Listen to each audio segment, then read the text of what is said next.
What's going on, YouTube? Welcome back to the channel. Today I'm going to show you how I turn this into this safely here on.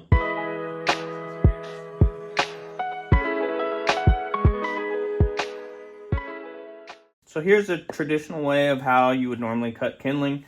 You have your piece of wood, your finger stabilizing the piece of wood, and your axe, and you swipe down and cut your kindling off.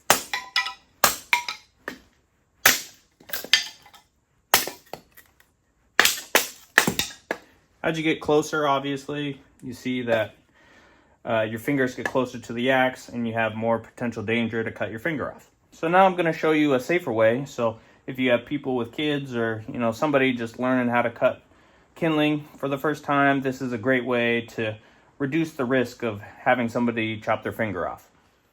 So this is the setup that I like to use to cut kindling. This is going to assume you have a vise. But then also I like to have, a 5-gallon bucket or some sort of bucket to catch the kindling at the bottom.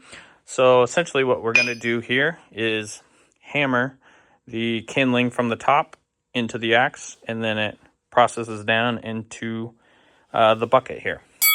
This way it eliminates having to get your fingers close to the axe when you're striking down, and just makes cutting kindling a little bit safer. So let me show you what I mean. Take your piece of wood, set it on the axe, take your hammer.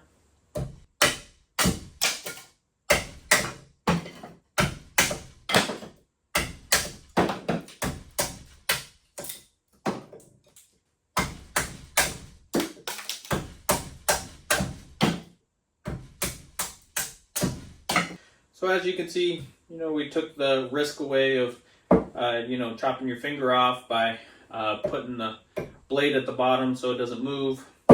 And I think this is just a safer way for somebody to learn how to cut kindling, but I also like to do it this way just to eliminate the risk of cutting your finger off. I'm going to show you one more way of how to do this for kids and toddlers that can't reach this high. So we're going to do one more way of doing this on the ground as well.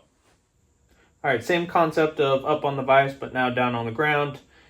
This is for, kids and stuff that can't reach up on the vise. And same concept, put your axe in some sort of clamping device, and you can go and just hit your kindling quickly. Same kind of process.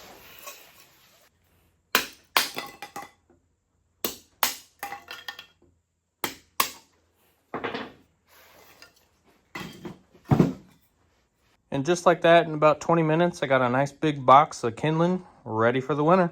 All right, y'all, that's going to wrap up this video of me cutting kindling safely a couple different ways. Hope you learned something along the way. Comment down below how you like to cut kindling in your own place. And if you wouldn't mind, like, comment, subscribe, and we'll see you in the next one.